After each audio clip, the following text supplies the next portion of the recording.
खरंच मोठं विलक्षण आहे. ज्यांचं मन लागत नाही, चित्त लागत नाही, अस्वस्थ होतं म्हणतात, आय करावं मन लागत नाही म्हणतात. थोडं गंगेच्या घाटावर जाऊन 5-10 मिनिटं बसा तरी बघा काय होतं. तर थंडी वाजते तिथे गेला आता काय.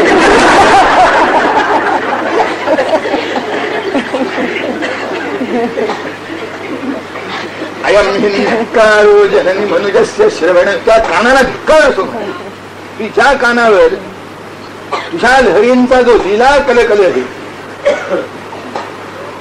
त्यातून जो नाद उमटतो, काय काय काय भास होतात ते नाद ऐकाना.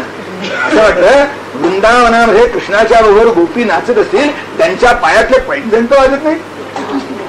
काय वाजत नाही नारदात. भगवान शंकराचं डमरू वाजतं, त्या डमरूचा तो निनाद नाही. हा नारद जेव्हा वीणाला छेडतो त्यातले तर आवाज उमटत नाही. अशी स्मरण होतात निघणारी अंतःकरण भरून येतात. पण हे कुठंतरी ना त्याची गोडी सवयीनं लागली पाहिजे की नाही. अवघा टेस्ट सुद्धा डेव्हलप व्हावी लागते. कारण जी चांगली सुख आहेत ती अशी एकदम डेव्हलप होत नाही. सात्विक सुखाची व्याख्याच आहे मुळी यत तदग्रे विषमिव परिणामे मृतोपम. तर घेतल्याबरोबर गोड लागलं तर ते चांगलं कशाचं, त्याची गोडी सुद्धा कळावी लागते. हे पुन्हा दुसरीकडे वापरता येतं मला माहिती आहे. मी माझा अनुभव आपल्याला पुष्कळा सांगितला असेल. अगदी मी कधी विसरायला नाही, पण काही काही गोष्टी आपल्याला अनुभव देऊन जातात ना. मी माझ्या एका मित्राबरोबर आठवण नाही पुष्कळ दोन्ही गोष्टी. आता तो सर्वभक्षी होता. तो मला चल वाटलं म्हणलं मी घेतो पण मी संपूर्ण शाकाहारी आहे. नाही म्हणलं तुला दूध चालतं की नाही. म्हणलं दूध चालतं. म्हणजे तो कुठे शाकाहार आहे. तो दूध शाकाहार नसला तरी चालतो. मग म्हणला चल मग काय आम्हाला घेऊन गेले. तर त्यांना काहीतरी मागवलं. तो त्या बाजूला बसला होता टेबलाच्या, मी या बाजूला बसलो होतो. आणि माझ्या करता एक चीज आण. तर त्यांनी चीज काही आंधळ काही घातलं होतं असं काटा चमचा ते सगळं होतं. तर ते बघितलं मला रूप काही बरं वाटलं. म्हणजे इमानदारीनं सांगे काय नाही. म्हणजे अगदी शपथ होऊन सांगतो वेळाची माझ्यामुळे मी मिळवतो तुझं काय व्हायचं व्हायचं. म्हणलं माझ्या आईची शपथ घेऊन सांगतो अगदी शुद्ध दुधाचा पदार्थ आहे म्हणलं गाईचं दुसरं. आणि तो गाईच्या दुधाचा सगळ्यात चांगला होतो म्हणजे गाईच्या दुधाचा पदार्थ. बरं घे म्हणा. आता मी विश्वासाने तोंडात आला. मला त्याला कुजट वास आला. चव कशी चमत्कारिक लागली. आणि म्हणजे याला कुजट वास येतो ते डेव्हलप होऊ लागते म्हणलं.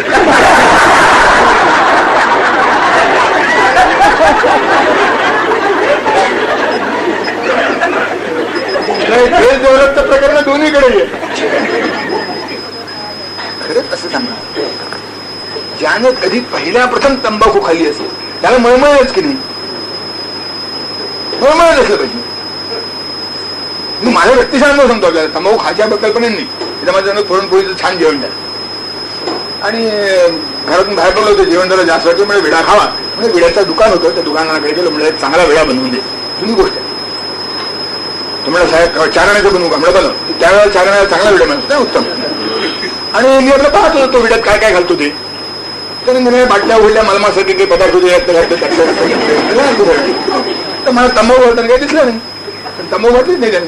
कसं काही मला होत होतं 2-4-5 तो विडा मी घेतला तोंडात घातला. स्वाद छान आला. जेमतेम खोलीपर्यंत गेलो असं बरोबर आलं म्हणतात हा धड विचारलेलं म्हणजे काय प्रकारे. मी त्याला विचारायला गेलो संध्याकाळी. तर म्हणजे काय घातलं होतं तंबाखूचं विचार नाही म्हणा साहेब किंवा घातला होता किंवा माझं तंबाखूचा असतो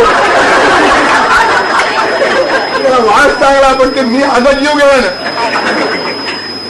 काही व्यसनं सुद्धा काही मोठी सुखकारक असतात असं नाही. ती पण माणसं. आणि मग एकदा ते सवय लागली ना मग विचारू नका. बाकी काही झालं तरी मग ते सुटेल. त्या व्यसनं सुद्धा काही सुखकारक असतात असं नाही. तीही जीव खाण्याने घेतात. त्याची सवय लावूनच घ्यावी लागते.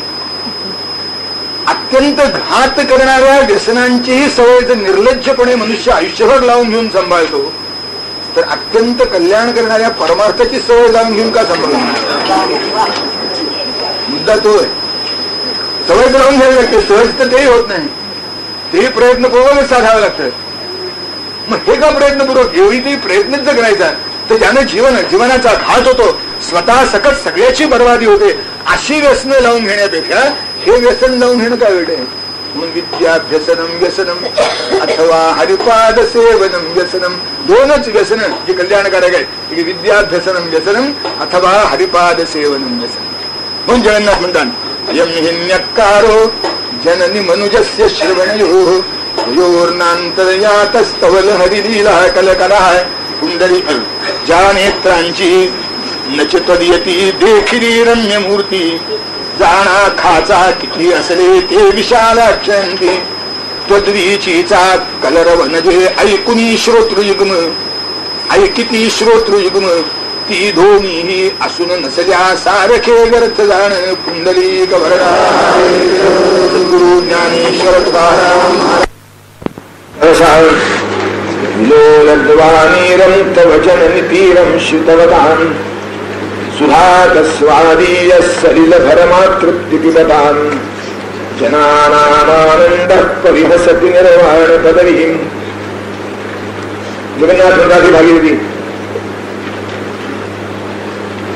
तुझ्या पावित्र्याचं तुझ्या तीराचं तुझ्या ठिकाणी असलेल्या अत्यंत मंगल अशा सौंदर्याचं तुझं जे मनुष्याच्या अंतःकरणाला आल्हाद देण्याचं सामर्थ्य आहे त्याचं आकर्षण इतकं लक्षण आहे की आपली प्राज्यम राज्यम तृणमेव परित्यज्य मोठे विस्तृत असं साम्राज्य मोठे विशाल असं सगळ्या वैभवाने संपन्न असलेलं असं राज्य की जिथे खुर्चीला धोका मुळीच नाही असंही राज्य ज्यांच्या स्वाधीन आहे अशा राज्याचे जे अधिपती आहे त्यालाही जेव्हा हे लक्षात येते तुझं महात्म्य तेव्हा अंगाला लागलेली गवताची काडी जशी मनुष्य झटकन झटकून टाकतो ती झटकण्यामध्ये त्याला जे विशेष क्षीण वाटत नाही मानसिक आणि शारीरिक दोन्ही तसं एवढं मोठं राज्य सुद्धा अंगाला लागलेल्या गवताच्या काडीसारखं ते झटकून टाकतात आणि तुझ्या तीरावरून जातात. आपणच आपले उद्योग सोडून फार मोठ्या पराक्रम केला समजून कारण ते माणसं आहेत आम्ही काय कमी केलं काय किती उद्योग होते मागे एवढं मोठं राज्य काय आपण करतो याची आपल्याला जाणीव असावी. अहंकार आणि अभिमान असावा की नाही आपल्यासोबत आणि त्या अहंकाराप्रकारातून पुन्हा दुसऱ्याला तुच्छ लेखण्याची जगामध्ये एकापेक्षा एक श्रेष्ठ पुष्कळ प्रकार आहेत. एका हिंदी कवीने गमतीने म्हटलंय मल्ल को अतिमल्ल घनेरे घर नाही तो बाहर बहुते रे. मल्लाला अतिमल्ल पुष्कळ असतात एकापेक्षा एक श्रेष्ठ माणसं पुष्कळ असतात. विद्वत्तेत असतात बुद्धिमत्तेत असतात त्यागात असतात सद्गुणात असतात. तेव्हा स्वतः आपणच आपल्या ठिकाणी लहानशा कुपामध्ये राहावं आणि मोठं मानव असं म्हणण्याचं काही कारण नाही. आणि भगवंताच्या दरबारात तर तसा कोणी मोठा असतच नाही. नेहमी म्हणणारे सुद्धा नम्र होतात. ज्ञानेश्वर महाराजांसारखा अत्यंत थोर महात्मा की ज्यांच्याशी तुलना करायला पुन्हा शंकराचार्याशिवाय दुसरं साधन नाही. या शंकराचार्य आमच्या ज्ञानानिधीमुळे गमतीनं वर्णन केलंय एका ठिकाणी अतिशय श्रद्धेने निष्ठेने वर्णन केलंय की ज्ञानेश्वर महाराज किती मोठे ते म्हणजे चारच माणसं मोजण्यासारखी विधी वेद काला पुराणासी व्यास पुढे शंकराचार्य स्वामी विशेष तसा ज्ञानराजा असे प्राकृतासी आता ना पुढे व्यक्ती होणारे इतकं मोठं पण आहे.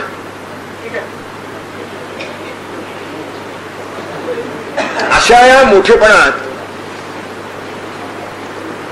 ज्ञानेश्वर महाराज जेव्हा गीतेची टीका लिहायला बसले तेव्हा काय म्हणाले की टिटिभू चाचूवरी मापस्ये सागरी मी नेणतू त्यापरी प्रवर्ते. टिटवीनं सागर उपसण्याचा प्रयत्न करावा. टिटवीची चोच इतकी लहान असते की 2-4 थेंब तरी पाणी त्यात मावेल की नाही वाढ. पण तिनं मोठ्या जिद्दीनं सागर उपसण्याचा प्रयत्न करावा. तसं मी हा गीतेचा अर्थ काढण्याचा प्रयत्न करतो. सत्यवादाचे तप वाचा केले अमितकल्प ही ज्यांची साधना आहे. अमितकल्प सत्यवादाचे तप केलं ही ज्यांची साधना आहे. अमितकल्प आपण बारीक सारीक गोष्टीमध्ये जेवढं केलं तर किती नुकसान होईल याचा विचार करतो. सत्यवादाचं अमितकल्प तप केलं एवढी ज्यांची साधना तेही ज्ञानेश्वरी लिहिताना म्हणतात की टिटिभू आता मी मोठा असं कुणी म्हणा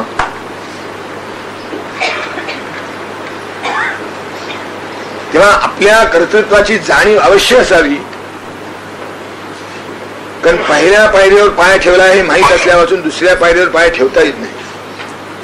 तेव्हा कर्तृत्वाची जाणीव ही पायरीवर ठेवलेल्या पायासारखी असावी. पायरीवर ठेवलेल्या पायाची जाणीव नसेल तर दुसऱ्या पायरीवर पाय ठेवता येणार नाही. जाणीव नसेल तर आणखीन किती करायचं शिल्लक राहिलं हे कळणारच नाही. तर हे आहेच. पण एखाद्या गोष्टीची जाणीव असणं निराळं आणि त्याचा अहंकार असणं निराळं. तेव्हा आपण किती केलं हे समजताना किती करणं शक्य आहे तेही तुलनेकरता समोर असावं. म्हणून तुम्ही जगन्नाथ म्हणतात की किती लोक करतात तुझ्या करता आपली प्राज्यम राज्यम तृणमी वपरित्यज्य सहसा. एखादं गवताचं असं काहीतरी अंगाला लागतं चालताना कुठून तरी आणि त्याचं म्हणजे झटकून टाकतो. झुरळ झटकताना तुम्ही थोडी भीती वाटते, पण गवताची गाणी झटकताना तोही भाव असत नाही. सहज इतक्या सहज गोष्ट घडून जाते. इतकी सहज गोष्ट ज्यांची तुझ्या आकर्षणानं राज्य त्यागाच्या संबंधातही घडते आणि इथे येऊन बसतात. सुधात स्वामी सलिल मजल मातृत्तिबदान. आणि अमृतापेक्षाही मधुर, अमृतापेक्षाही मधुर, अमृतापेक्षाही रुचकर, अमृतापेक्षाही श्रेयस्कर प्रेयस्कर. कारण शेवटी अमृताच्या मोठेपणाला मर्यादा आहे. ज्ञानेश्वरी संदर्भाबद्दल दादाने म्हटलं असं आहे की अमृत अमर करी परी ज्ञानेश्वरी करीत त्यावरही ताण. अमृत अमर करतं म्हणजे मरू देत नाही. याच्या इतकं वाईट जगात काही नाही. आणि आयुष्य तेवढं जास्त मोठं, याच्या इतकं दुःख काही नाही. शेवटी तोच कंटाळतो म्हणतो ते कधी संपणार आहे कोणाला ठेव. आणि हल्ली तर लेखमाला सुरू आहे सिव्हिल त्या काय कायदेशीर मृत्यूची परवानगी असावी म्हणून. आत्महत्या गुन्हा असू नये, डॉक्टरने असा मृत्यू आणून द्यावा लोकांना विनायास, स्वेच्छा म्हणून लेखमाला सुरू आहे त्याच्यावर. हे कंटाळण्याचं लक्षण आहे.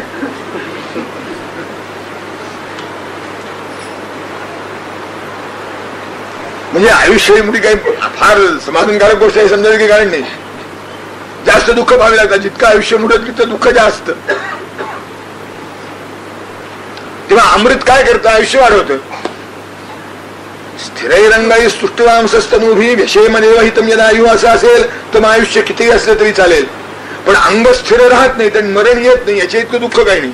डोळ्याला दिसत नाही, कानाला ऐकू येत नाही, ज्या कुशीत त्या कुशीवर वागायला 2 माणसं लागतात. आपलं आपल्याला काही म्हणजे काही करता येत नाही आणि आयुष्य मात्र आहे. काय काय आयुष्याला शोभा आहे. अमृत एवढंच करतं म्हणजे अमृत अमर करी परी. ज्ञानेश्वरी काय करते, ज्ञानेश्वरी करीत त्यावरी ताण पावन करून सकला ब्रह्मस्थिती माझी डोलवी जाण. ती सगळ्यांना पावन करते आणि ब्रह्मस्थितीमध्ये डोलवते. आणि म्हणून तर अमृतानुभवामध्ये ज्ञानेश्वर महाराज स्वतःच म्हणतात की अमृताही उठीला अमृते येणे. अरे हे आमचं अमृतामृताचं अमृत असं आहे की अमृताला सुद्धा लाळ उठते, अमृताच्याही तोंडाला पाणी सुटतं. हे अमृत पाहिलं म्हणजे. कारण त्याच्याजवळ एकच गुण आहे जास्तीत जास्त. इथे पावन करून सकला ब्रह्मस्थिती माझी डोलवी जाण.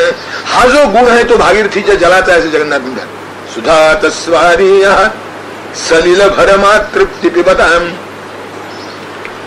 अमृतापेक्षाही गोड असं जे तुझ्या जलाचं माधुर्य आहे ते तृप्ती होईपर्यंत प्राशन करतात मिळाले.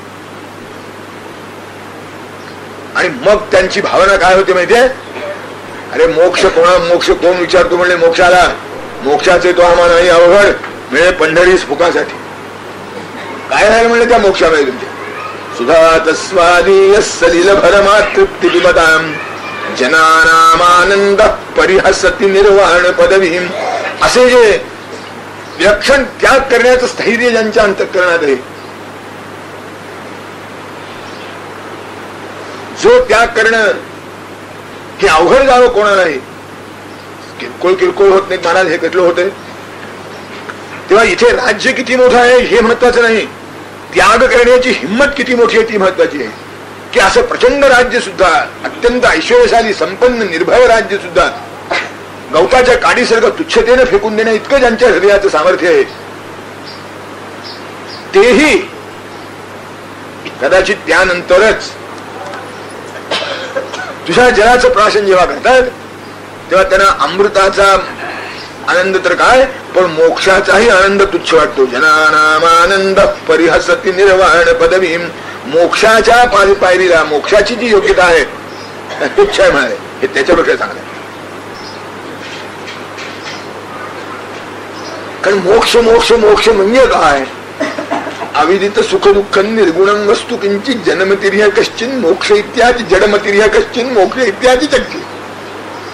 जे सुखाची जाणीव नाही दुःखाची जाणीव नाही. अरे आम्ही झोपेमध्ये रोज ती घेतो म्हणाले, त्यांना जास्त मोठी झोप, याच्यापेक्षा काय गाढ झोप लागली. मी सुख दुःखाची जाणीव नाहीच, आनंद काय आहे.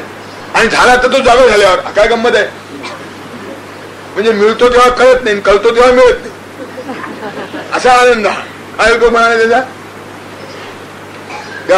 इथे भागीरथीचा जलाच्या प्राशनाचा आणि तिच्या तीरावर राहण्याचा आनंद असा आहे की आनंद मिळवतोही आहे हो, आणि आनंद मिळतोय हे कळतोही आहे. म्हणजे आनंदही आहे आणि आनंदाचा भोगही आहे. विशेष गोष्ट आहे. कधी आनंद असतो तर भोग नसतो, कधी भोग असतो तर आनंद नसतो. इथे आनंदही आहे आणि आनंदाचा भोगही आहे.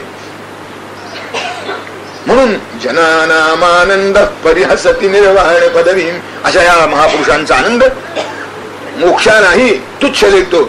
आपले सगळे भक्तिमार्गी संत जे आहेत ते असंच मोक्षाच्या संदर्भात म्हणतात, पण ते भक्तीच्या संदर्भात म्हणतात, हे मात्र लक्षात ठेवलं पाहिजे.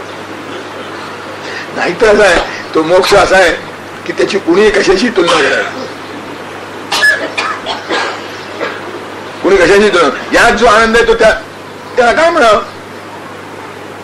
चहाच्या दुकानालाही जर कोणी अमृततुल्य चहाचं दुकान म्हणलं तर करावं काय त्याचं म्हणणारे आहेत. त्या एखाद्या फार श्रेष्ठ व्यक्तीची अवहेलनेने उपासना निंदा करता येतच नाही. अमृतापेक्षाही मधुर नवकाव्यालाही म्हणतात. मला वाटतं ही तरी उपमा नवकाव्याला कशी येतात कोण होतो, फार शीळ झालेली उपमा आहे. गटारातल्या पाण्यापेक्षा सुद्धा पवित्र असं म्हटलं पाहिजे.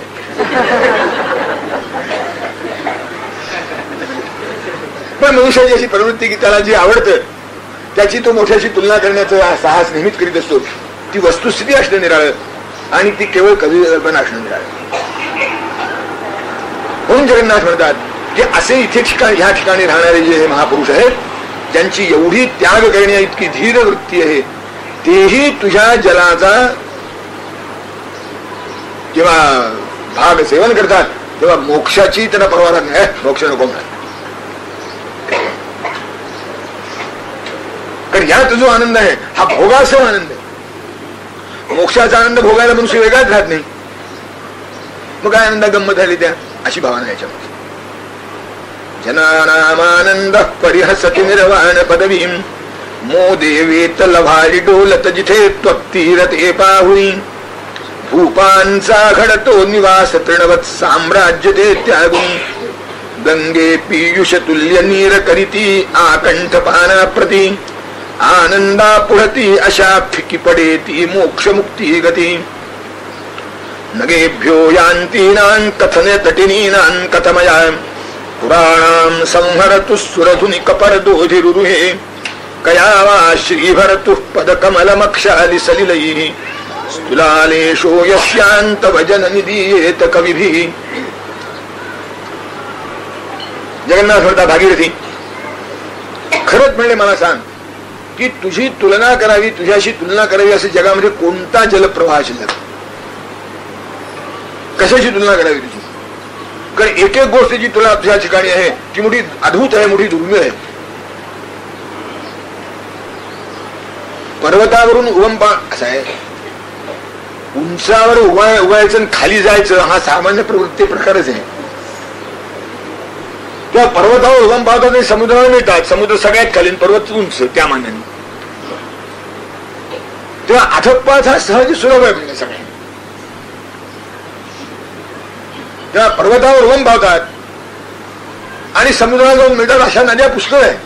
नगेभ्यो यान्तीनां कथय तटिनीनां कथमया पुराणां संहरतु सुरधुनि कपर्दोधिरुहे. पण ज्याने त्रिपुरासुराचा नाश केला, तो त्रिपुरासुर मोठा व्यक्षणाचं वर्णन आहे. त्याची अंतरात खेळणारी 3 नगरं होती, प्रचंड अंतरात हिंडत होती. आणि त्या अंतरात हिंडणाऱ्या 3 नगराच्या बळावर तो सगळ्या जगाला भयभीत करून टाकत होता. त्याच्यापर्यंत कोणाला जाता यायचं नाही. बरं त्याला त्या ब्रह्मदेवाचा वर होता. काय हे ब्रह्मदेव आणि शंकर हे 2 लोक आहेत ना, हे विज्ञानाची प्रतीक आहे. ते कोणाला काय वर देतील असा नियमच नाही. कोणाला ऍटम बॉम्ब देतात, कोणाला हायड्रोजन बॉम्ब देतात, कोणाला नायट्रोजन बॉम्ब देतात, कोणाला नापाम बॉम्ब देतात, काय विचारू नका. त्या तुपासुराला मिळाला म्हणाले ब्रह्मदेवाचा वर असा. आणि त्यामुळे तो अतिशय उन्मत्त झाला. त्याने मिळालेल्या सामर्थ्याच्या बळावर सगळ्या जगताला त्राही भगवान करून सोडलं. करायचं काय? बरं ते वर मिळाले म्हणजे त्याच्यात त्याची भांडण असते. पुन्हा त्याला आणखी एक शिपूट असतं काहीतरी की असं झालं ते नाहीच होईल. आता ते करण्याचं सामर्थ्य कोणा तरी पाहिजे.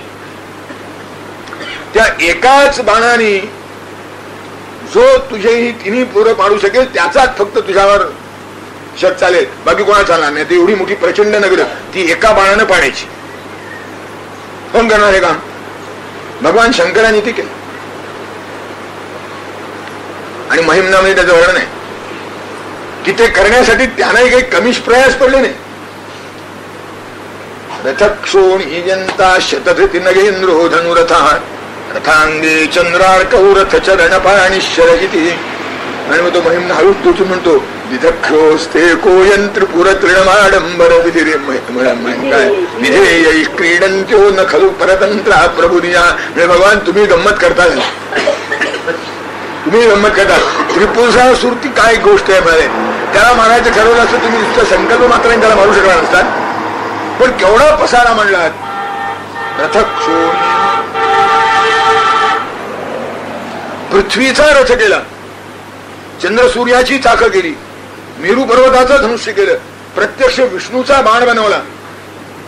आणि मग तुम्ही त्या त्रिपुरासुराला मारायला निघालात म्हणाले. केवढा खटाटोपा. काय करायचं? संकल्पानेच एखादी गोष्ट केली म्हणजे अनुकरण करणारा असा तर तुमचं काय, तुम्ही मोठे, तुम्हाला सगळं जमतं म्हणजे हा मोकळा काही न करा.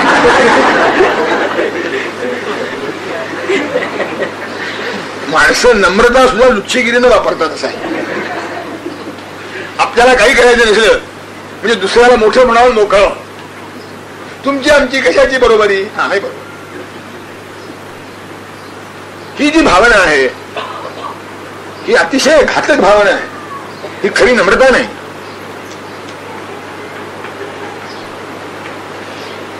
एका कवीनं म्हटल्यासारखं आहे की नभक पतंग आत्मसमम पतत्रिणा.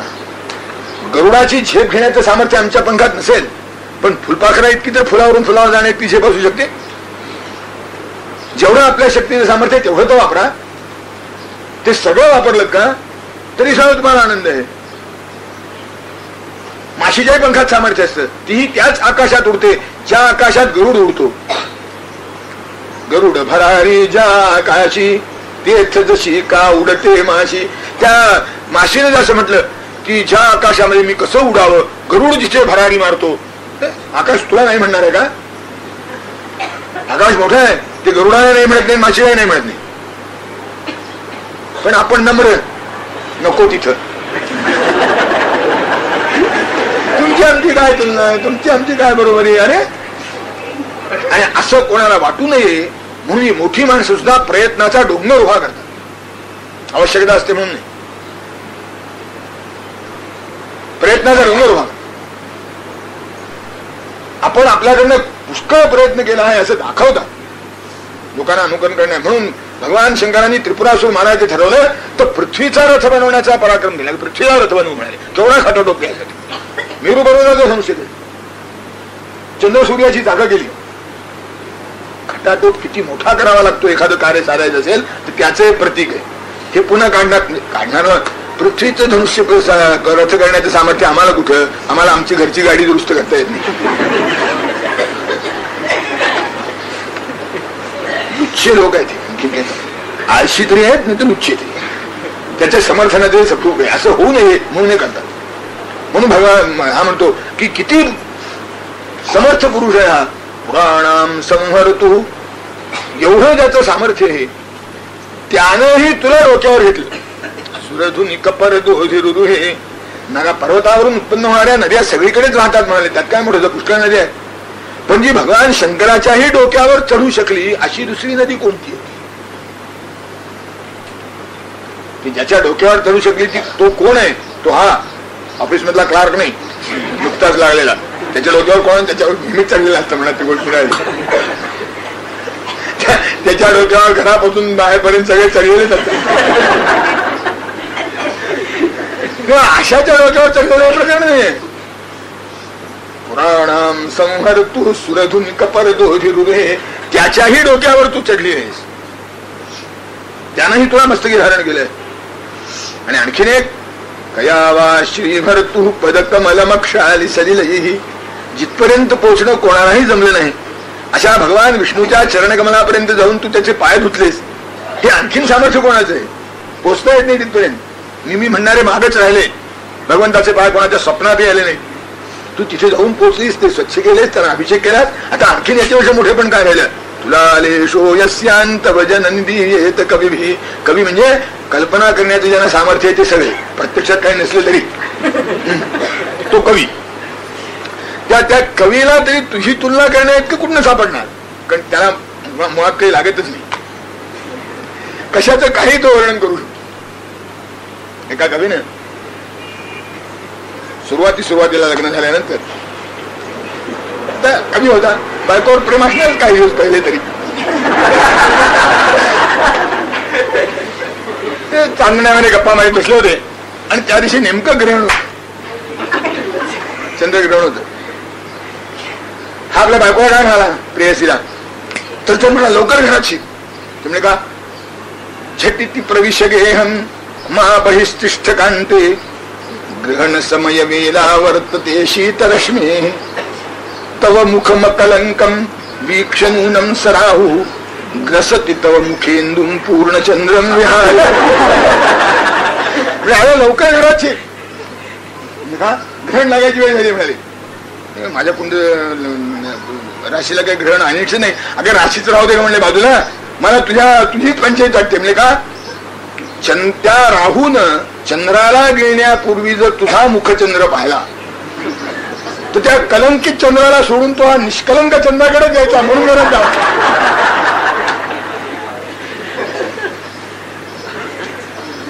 कवी असंही वर्णन करू शकतो की याचा मला काही संबंध नाही. तेव्हा कवी असा जो वाटेल तशा सैर कल्पना विलासांचे डोंगर प्रचंड पर्वत उहाळा करणारा कवी, त्यालाही खरं जर बोलायचं झालं तर तुला देण्यासारखी काही उपमा सापडणार नाही. तुला लेशो अगदी एवढं सुद्धा काही सादृश्य सापडणार नाही.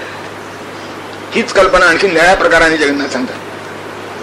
समुत्पत्ती पद्मा रमण पद पद्मामल नखात निवास कंदर्प प्रतिभट जटाजूट भवने अथायं व्यासंगो हतपतित निस्तारण विधौ न कस्मादुत्कर्षस्तव जननी जागर्ति जगति.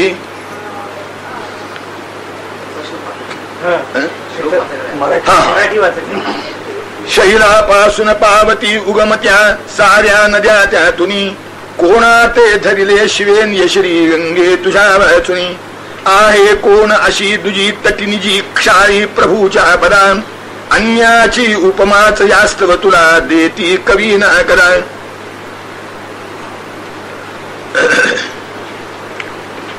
नगेभ्यो समुत्पत्ति पद्मा रमण पद पद्मामल नखात निवास कंदर्प प्रतिभट जटाजूट भवने अथायं व्यासंगो हतपतित निस्तारण विधौ न कस्मादुत्कर्षस्तव जननी जागर्ति जगती.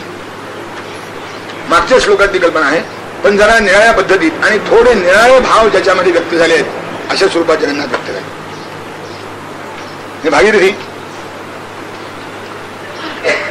असं आहे. भागीरथीचं जे भागीरथीपण आहे, गंगेचं जे गंगापण आहे, ते भगवंताच्या पायाला ब्रह्मदेवाने केलेल्या अभिषेकानंतर प्राप्त झालं आहे. तेव्हा चरणकमलापासून निघाली, मग ती भागीरथी झाली, मग ती गंगा झाली, मग ती काय मंदाकिनी जान्हवी काय जी आपण नावं दिली त्यानंतर प्राप्त झाली. म्हणून भगवंताचे चरणकमल, भगवान विष्णूचे चरणकमल हे गंगेचं उत्पत्तीचं स्थान आहे, म्हणजे माहेर आहे. त्या भगवंताच्या चरणकमलापासून जी जन्माला आली, समुत्पत्ती प्रति पद्मा रमण पद पद्मा मलनखात. भगवंताच्या लक्ष्मीकांताच्या चरणकमलापासून जिची उत्पत्ती झाली, राहते कुठे? निवास कंदर्प प्रतिभट जटा जूट भवने. म्हणजे सासर असं श्रीमंत आहे, माहेर असं श्रीमंत आहे की जिथे लक्ष्मी ही त्या चरणकमलाशी बसली. लक्ष्मी ही दोन गोष्टीची प्रतीक आहे ना, एक सौंदर्याचं आणि एक संपत्तीचं. मुळात तर लक्ष्मी शब्दाचा अर्थ सौंदर्याचाच आहे. संपत्ती हा शब्द त्याला मागून प्राप्त झालेला आहे.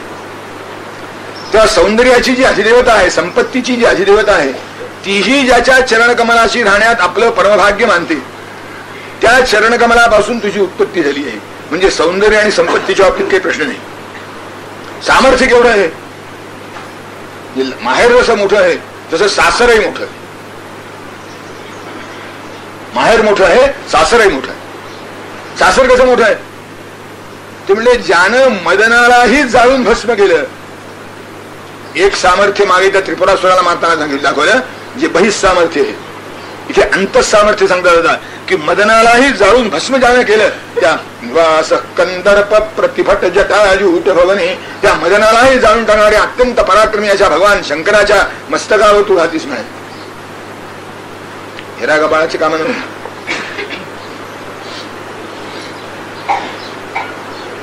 सगळ्या याचं मूळ कोण असेल तर काम आहे असं वर्णन आहे. सगळ्या अनर्थाचं मूळ कोण असेल तर ते काम आहे. मनुष्याला वाईन मार्गाला कोण लावतो याचं गीतेने दिलेलं उत्तर काम असं आहे. लुच्चे भगवंताची इच्छा म्हणतात, काम हे त्याचं उत्तर आहे गीतेने सांगितलं. काय एक गोष्ट खरंच आपण समजून घेतली पाहिजे नेहमी, की भगवंताची सर्व व्यापकता सर्व सत्ता मान्य केल्यानंतर सुद्धा आमच्या हातून जे घडतं त्याची जबाबदारी कोणावर? भगवंताने आम्हाला निर्माण केलं ही त्याची चूक मान्यच आहे, त्याला काय उपाय नाही. पण जबाबदारी कोणावर? गीतेतले 2-3 श्लोक आपण काळजीपूर्वक ऐकून लक्षात ठेवले पाहिजे. भगवंत ईश्वराचं महात्म्य सांगत असताना, ईश्वराची सर्वसत्ता सांगत असताना, ईश्वर सर्वभूतानां हृदयेषु अर्जुन तिष्ठति भ्रामयन् सर्वभूतानि यंत्रारूढानि मायया. की ईश्वर प्रत्येक जीवमात्राच्या भूतमात्राच्या हृदयात आहे, प्रत्येक भूतमात्राच्या आहे. यात सज्जनापासून दुर्जनापर्यंत सगळे आले. ज्ञानेश्वरांच्या पासून भ्रष्टाचारी अधिकाऱ्यापर्यंत सगळे आले. सगळ्यांनी म्हणून सर्वभूताना, तिथे आमच्या शरीरात मी आणि आमच्या शरीरात मी नाही असं भगवंत म्हणत नाही. समोहम सर्वभूतेषु नमे देशोस्ति न प्रिया. सगळ्यांच्या अंतःकरणात ईश्वर आहे आणि तोच भ्रामयन सर्वभूतानी यंत्रारूढानी माया. तोच या आपल्या मायाशक्तीनं सगळ्यांना फिरवित असतो.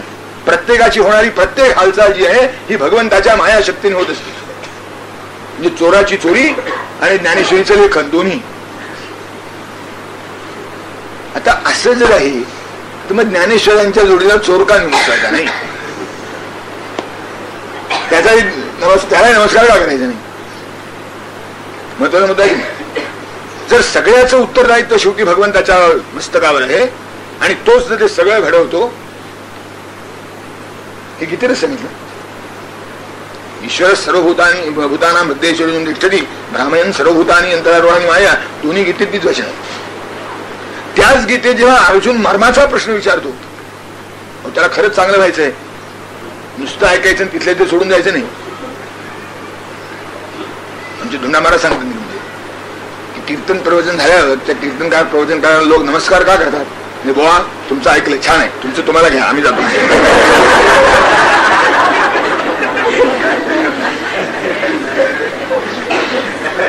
अर्जुनाला असं सोडून घेऊन जायचं नाही, त्याला ते वर्तनात आणायचे. आणि म्हणून तो मार्मिक प्रश्न विचारतो भगवंतांना. भगवान हे तुम्ही सगळं सांगताय खरं, पण आता केन प्रयुक्तो पापंचरती पुरुष अनिच्छन्न विवार्षणी या बलादिव नियोजित. आपलं वाईट व्हावं, आपलं कल्याण व्हावं, आपल्या आरोग्याची माती व्हावी असं कोणाला वाटतं काय? पण तरी सुद्धा जाऊ का सोडित नाही. म्हणजे शुद्धीत असताना म्हणतो थोडा वेळ टिकतं असं का? आता केन प्रयुक्तोयम पापंचरती पुरुष अनिच्छन्नपी बलादिव नियोजिता. जणू कोणीतरी त्याचा हात धरून त्याच्या हातून बळाने एखादं सक्तीनं कर्म करवावं असा त्याच्यावर बलात्कार कसा होतो? कोण करतो? आता विचारणारा अर्जुन आहे की ज्याच्याशी खोटं बोलायचं काही कारण नाही. इष्टोसीमे सखाचे ती रहस्यम हेतुत्तम असं भगवान सांगतात की तू माझा अतिशय जवळचा आहेस, मोठा लाडका आहे, माझा तुझा मोठा विश्वास आहे, तुझ्यावर मोठं प्रेम आहे, तू माझा मित्र आहेस, मेवणा सुद्धा आहेस, आणि तो वर मेवणा आहे, पण खाल मेवणा नाही. बायकोचा बायकोचा भाऊ नाही, बहिणीचा नवरा आहे. दोन्हीत फार फरक आहे. दोन्ही मेवणेच, पण बहिणीचा नवरा निराळा, बायकोचा भाऊ निराळा. जा बहिणीचा नवरा आहे. इष्टोसीमे सखाची ती आहे. इष्ट शब्दात इतकं सगळं गोष्ट आहे, आणि तरी सुद्धा पण सखा आहेत. तुला खोटं घ्यायला सांगेन म्हणाले, म्हणून हे रहस्य तुला सांगतो. अशी ज्याच्याविषयी भगवंताची भावना आहे असा अर्जुन विचारणारा आहे, आणि सांगणारे स्वतः भगवानच आहेत. मया ततमिदं सर्वं जगदव्यक्त मूर्तिना मत्स्थानि सर्वभूतानि नचान्तेषु अवस्थिता नचमत्स्थानि भूतानि पश्य मे योगजमैश्वरम. मया ततमिदं सर्वं असं सांगणारे भगवान बोलणारे आहेत. आणि तरी सुद्धा या प्रश्नाचं उत्तर देताना ईश्वराच्या इच्छेने सगळं होतं असं का म्हणत नाही, सगळे विचार केलाय. पण ईश्वर सगळ्याच्या अंतःकरणात राहतो आणि माया शक्तीने सगळं फिरवतो हे तिथेच सांगितलेलं असताना त्याच गीतेतल्या अर्जुनाच्या प्रश्नाला उत्तर देताना आता केनम प्रयुक्तोयम पापम चरित्र पुरुषा याचं उत्तर ईश्वर का नाही. मग आमच्यातले विद्वान आहेत ते श्लोक निराळ्या ग्रंथकारांनी लिहिलेत, हे श्लोक निराळ्या ग्रंथकारांनी लिहिले, पुढे कुणीतरी जोडले. मूळ गीतेमध्ये हे नव्हतं, दुसऱ्याला मार्गच नाही प्रक्षिप्त म्हणल्या वाचून. का नाही असं? त्या प्रश्नाचं उत्तर देताना भगवान म्हणतात की अर्जुना, कोण बलात्काराने करवतो सांगू तुला? कामयेश क्रोधयेश रजोगुण समुद्भव महाशनो महापापा विद्येन मैविरणम. हे तुझ्या अंतःकरणातले जे कामक्रोध आहेत ते, आणि फार बलवान आहेत, बरं फार बलवान आहेत. याने बुद्धीपर्यंत सगळ्यांना व्यापून टाकलं आहे. केवळ शरीराच्याच ठिकाणी असते तर काढून टाकणं सोपं होतं, पण इंद्रिय, शरीर, इंद्रिय, मन, बुद्धी इथपर्यंत त्यांचा संचार आहे त्या कामाचा, इथपर्यंत त्याची सत्ता चालते. आणि म्हणून बुद्धे परम बुद्ध्वा, बुद्धीच्या पलीकडे जो आहे त्याला शरण जा, म्हणजे हा दुरुस्त होईल. आणि आरंभ कुठून कर? तस्मात तुम इंद्रियांन्यादो यम्य भरतर्षभ. पहिल्या प्रथम इंद्रिया आवडायला शिक, म्हणजे शरीर आवडायला शिक. याचं उत्तर काम आहे. मी आपल्याला एवढ्या करता सांगतो की हा बलवान किती बलवान आहे. अहो क्षणभर शंकराचंही तरी खाली जरा हलवलं होतं. पसंत माहिती की नाही? की सतीनं देहत्याग केला आणि ती पार्वती म्हणून जन्माला आली. भगवान शंकराशिवाय दुसऱ्या कोणाशी लग्न करायचं नाही असा निर्णय होता. आणि हे तर महाराज नाग धरून बसले होते, आपल्याला लग्न करायचं नाही असं ठरवून. आता याला लग्न करायला लावणार कोण? तसं नाही म्हणणारा लुभावणं सोपं असतं, पण हे असे घट्ट बसले होते, नाही आपल्याला लग्न करायचं. बस पुष्कळ झाला मला एकदा अनुभव आला. आणि देवांचं काम अडलं होतं. त्या तारकासुराला मृत्यू तेव्हाच यायचा होता की शंकरांना मुलगा होऊन तो सेनापतित्व स्वीकारेल तेव्हा. आता काय करणार? म्हणून देवाने भगवान शंकरांना लग्न करण्याला प्रवृत्त करायचं ठरवलं. आता म्हणजे लग्न करण्याला प्रवृत्त करण्याचे साधन सगळ्यात मोठं म्हणजे काम मदन. तो तशा भांगडीच्या मुळाशी असतो. त्यातही पाठवला. बरं योगायोग असा होता,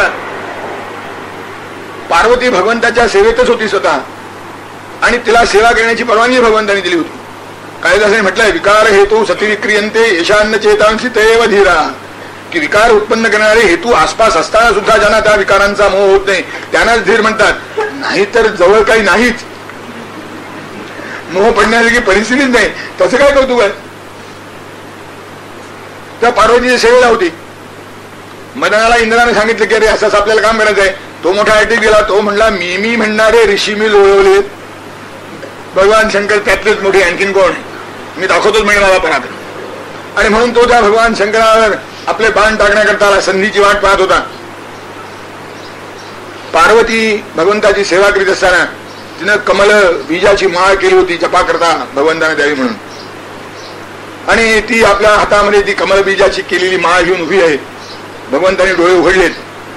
तिने माळ देण्याकरता हात पुढे केला आहे, त्यांनी माळ घेण्याकरता हात पुढे केला आहे. दोघांचा हाताला हात लागतोय एवढ्यात मदनानं बाण मारला.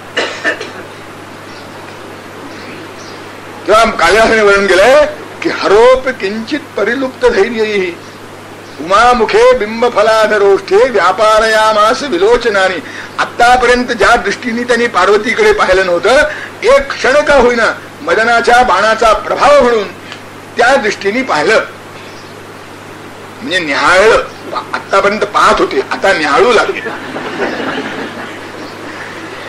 म्हणून ते शब्द आले आहेत की उमामुखे बिंब फलाधरोष्ठे, पिकलेल्या तोंडल्यासारखे तिचे ओठ आहेत, अशा त्या पार्वतीच्या वदन कमलावर व्यापार या मास विलोचनाने आपले डोळे फिरवू लागले, म्हणजे निहाळू लागले. ते किंचित परिलुप्त धैर्य त्याही भगवान शंकराचंही झालं, पण एक क्षणच झालं. दुसऱ्या क्षणामध्ये असं झालं कसं, याचं कारण माझ्या आत नाही, कुठेतरी बाहेर आहे. आणि म्हणून त्यांनी आसपास पाहिलं, तो हा बाण उभारून मदन उभा राहिला होता, चालून टाकला आणि भगवान शंकर गुप्त झाले. मी सांगतो यासाठी की मदनाचा प्रभाव पडण्यासारखी परिस्थिती असताना सुद्धा मदन जाळून टाकला. फार मत मला याचं स्पष्टीकरण विचारू नका, जाहीर तरी नक्की विचारू. मदनाचा प्रभाव पडण्यासारखी परिस्थिती आहे आणि तरी सुद्धा मदन जाळला आहे, फार सामर्थ्याची गोष्ट. तेही ज्याने केलं, आता याच्या मोठेपणाविषयी, याच्या शौर्याविषयी, याच्या पराक्रमाविषयी काही सांगायला पाहिजे. किती मोठा आहे हा, इतका मोठा आहे. निवास कंदर्प प्रतिभट जटाजूट होय, त्याला जाळणार आहे, त्याला मारणार आहे, त्यालाही नमवणार आहे की जो आतापर्यंत कोणालाही नमला गेला नाही. त्याच्या डोक्यावर तुम्ही राहता. म्हणजे सासरही श्रीमंत, माहेरही श्रीमंत, आणि तरी सुद्धा समाजकार्य करण्याची तुमची प्रवृत्ती, हे महत्वाचं. अथायं व्यासंग हतपतित निस्तारण विधो. आणि असं सासर माहेर दोन्ही श्रीमंत असताना आता काय नाही, क्लब लाईफ, उद्योग काय नाही, इकडे काय करायचं नाही, तिकडे काय करायचं नाही. माहेरी पुष्कळ गाडग्यांची संबंधी, सासरी गाडग्यांची संबंधी. आता काही माणसं आहेत, गाडी आहेत, नोकर आहेत, चाकर आहेत, गाडी आहेत, मोठा आहेत. आता काय करावं, आता काही नाही. दर आठवड्याला 2 तास पातळी घ्यावी आणि महिला मंडळातून रिकाम टेकडे गप्पा मारीत फिरा, क्लब मध्ये जाऊन पण ते घ्या. श्रीमंत आयुष्य दुसरं कसं घालायचं, असं आम्ही सगळीकडे पाहतो. असं जगन्नाथ पंडित म्हणतात.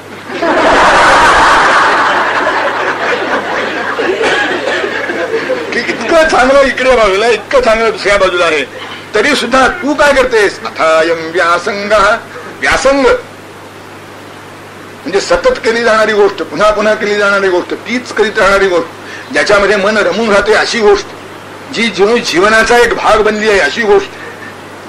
अथायं व्यासंग कसा, हतपतित निस्तारण विधो, ज्यांना कोणीही आधार नाही, असे जे पामर आहेत, असे जे पतित आहेत, त्यांच्याही उद्धाराचं कार्य जननीने तू आपल्या जीवन व्यवसाय म्हणून पत्करलं आहेस. आता नकस्माद उत्कर्षस्तव जननी जागृती जगती, तुझा उत्कर्ष जगतामध्ये का बरं होऊ नये. इतक्या सगळ्या परिस्थितीमध्ये सुद्धा दीनजनांचा कळवा तुझ्या अंतःकरणात येतो. त्यांच्याही परिस्थितीचा परिणाम होऊन तुझं अंतःकरण द्रवत. श्रीमंतांना दारिद्र्याची कल्पना देत नाही. कोणते एका राजाला सांगितलं, म्हणाले महाराज दुष्काळ फार भयंकर आहे, लोकांना भाकरी मिळत नाही. तो म्हणा मग पाव खा. त्याला माहितीच नाही की काय भाकरीचा प्रतिनिधी असू शकतो. भाकरीही मिळत नाही असं म्हणताना काय असू शकते माहित नाही. असं नाही झालं तुझं. इतक्या चांगल्या परिस्थितीत जन्माला आलीस, इतक्या उच्च परिस्थितीत राहतेस, आणि तरी सुद्धा दीनजनांचा कळवा तुझ्या अंतःकरणात अखंड वाहतो आहे. त्यांच्या वात्सल्याने, त्यांच्याविषयीच्या वात्सल्याने तुझं अंतःकरण भरून राहिलं आहे. न कस्माद उत्कर्षस्तव जननी जागृती जगती, तुझा उत्कर्ष जगतामध्ये का होऊ नये, का मोठेपणा तुला प्राप्त होऊ नये. पद्मनाभ पाद पंकजोद्भवे प्रवाहिनी, श्री पिनाकपाणीच्या जटाटवी निवासुनी, दुष्टतारणे स्वभाव हा तुझा तयामुळे, कान कीर्ती गाजणार जन्हुजे सुमंगले, स्वभाव स्वच्छानां सहज शिशिराणामयमपार, अपारस्ते मातर जयति महिमा कोपि जगति, मुदायं गायन्ति द्युतल मनवद्य द्युतिभृतः समासाद्याद्यापि स्फुटपुलक सान्द्रासगरजः. भागीरथी. स्वभाव स्वच्छानां सहज शिशिराणामयमपाम, अपारस्ते मातर जयति महिमा कोपि जगति. जे स्वभावतः स्वच्छ आहे, घाण पकडून ठेवलेली नाही, घाण मिसळलेली आहे. दोन्ही अंतर आहे. जमीन ओली होणं आणि जमिनीला ओल येणं या दोन्हीत अंतर आहे. ओली जमीन अनेक वेळा होते, पण जमिनीला ओल कुठेतरी आलेली असते. ओली जमीन बाधत नाही, पण ओल आलेली जमीन बाधते. तेव्हा तुझं जल कसं आहे, स्वभाव स्वच्छ आहे. भागीरथीच्या पाण्याचं एक वैशिष्ट्य पहा बरं. आता इतकं गढूळ पाणी दिसतं, एक रात्रभर असं साठवून ठेवा, गाळ सगळा खाली बसून व अतिशय निर्मळ पाणी शिल्लक आहे. आपल्या नद्यांच्या पाण्यावर हा प्रयोग करून बघा. 2-2 दिवस काही निवळीचं बी घोळू लावता लावता लावता लावता पंचाई, तरच ते खाली बसायचं, नाही तर बसायचं नाही. कारण पाणी घाण पकडून ठेवण्याची प्रवृत्ती तिथे आहे. इथे स्वभाव स्वच्छ आहे. घाण मिसळते पण पकडली जात नाही, ती पुन्हा बाजूला राहते. घाणीशी एकरूपता होत नाही, मळाशी एकरूपता होत नाही. हे तुझ्या जलाचं वैशिष्ट्य आहे आणि फक्त भागीरथीच्या जलाचंच वैशिष्ट्य. बाकी कोणत्याही जलामध्ये अगदी आजच्या पद्धतीने सुद्धा ते सामर्थ्य नाही. म्हणून असं म्हणतात की भागीरथीचं पाणी सडत नाही कधी, वर्षानुवर्ष तसं राहत. गोमूत्र एक अशीच वस्तू आहे, ती सडत नाही कधी.